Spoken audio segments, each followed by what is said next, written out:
మొన్న కేటీఆర్ గారు ఎవరికైనా ఓటేయాలంటే మరీ ఇటువంటి వ్యక్తిని తీసుకొచ్చి ఓటేయమంటారని నేను అనుకోలే.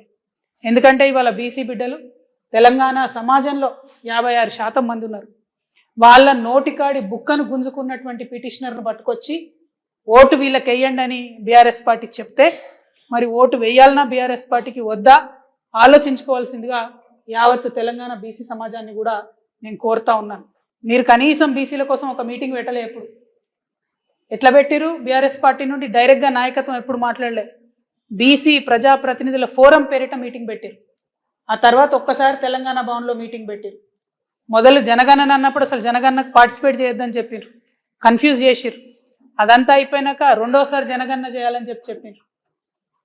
ఎక్కడా కూడా చిత్తశుద్ధితోని బీసీ మీటింగ్లు బీసీల అంశంలో బీఆర్ఎస్ పార్టీ సపోర్ట్ చేయలే. అందరం గోల చేస్తే యావత్ సమాజం రోడ్ల మీదకి వస్తే మేము పెడతాం బీసీ మీటింగ్లు అని చెప్పారు. కానీ అవెన్నడూ కూడా మరి కార్యరూపం దాల్చలేదు.